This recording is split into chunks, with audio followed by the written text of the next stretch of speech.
South Africa needs to prioritise children's access to affordable, healthy food, and that's the view of researcher Chandre Gould. She says failure to do so won't help the country address its socio-economic challenges. Some studies even suggest there's a causal link between food insecurity and high rates of depression and suicide in pregnant women in South Africa. Gould joins us to talk more about this, and we take this conversation even forward. Thank you so much for your time, Chandre, and good morning to you. Let's talk about this, food insecurity and children. I think most times we do focus on, just food insecurity in sub-Saharan Africa, but children here seem to be bearing the brunt. Absolutely, Chamelo. Good morning. And, I've just listened to the president talking about the jobs crisis that we have, and absolutely we sit with a jobs crisis that is not only COVID related, but is a problem that we've been facing for a long time. And one of the problems is that we're failing our children. In other words, children are not going to be able to climb out of poverty. We are not going to be able to breach this massive gulf between those who have privilege and those who grow up struggling until we address the food crisis, because it's a terrible cycle. Mothers who fall pregnant, don't have enough food, give birth to children who start off already at a disadvantage. Insufficient nutrients, insufficient immune systems to cope with what comes.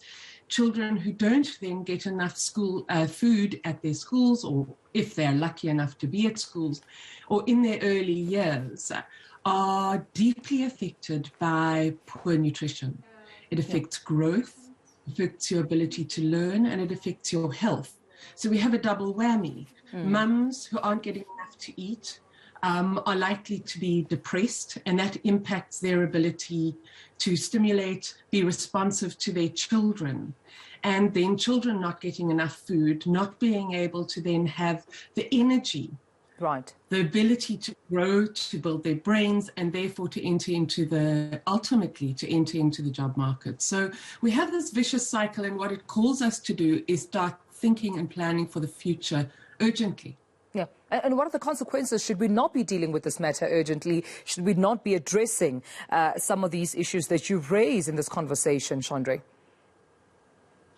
If we don't do this, we're going to remain in the situation where we are constantly trying to catch up, trying to create youth job creation schemes for young people whose skills do not match the needs of the economy.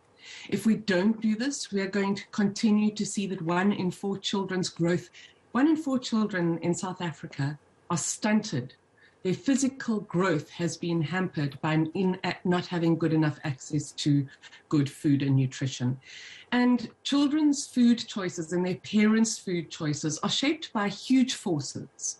This is capitalism at work. This is global food supplies at work. So I live in a community, and I've been watching this unfold for the past 11 years. There are large food producers in the community where I live growing vegetables, who export the vegetables outside of our country. You can buy them in Marks and Spencer's in London, but you can't buy those same vegetables in the spaza shop. And so something needs to happen. We need to have a conversation about how we ensure that healthy, fresh, nutritious, and diverse foods are available where they are needed in our country at affordable prices. Because if we don't do that, we will not climb out of the trap of poverty. I think what I also find equally concerning, just to add on to your point, is this link between food insecurity and mental health, Chandre, not only in pregnant mothers, for example, depression, but also in young children. Young children can equally to experience mental health issues due to food insecurity. Absolutely. And it's a no-brainer, really. You imagine that food is the most important thing to us. We need to eat every single day to keep our bodies going. And as a parent or as a child, when there isn't enough food, if you're not certain that you're going to be able to get something to eat, it increases your anxiety tremendously. It increases your depression. It makes you really either withdraw or become angry or just not know what to do. And mental health really impacts your ability to cope in the world. So we really, without addressing the nutritional needs of children, if we don't do this well, we are going to be sitting with a mental health problem, a physical health problem for many, many, many years to come. So short-term solutions, thinking out of the box how to address an unemployment crisis now has to include thinking about what we do in the long term to address this problem. Well, I appreciate this conversation, you highlighting it with us, Chandre Gould. We have to leave our conversation there, but thank you so much for your time.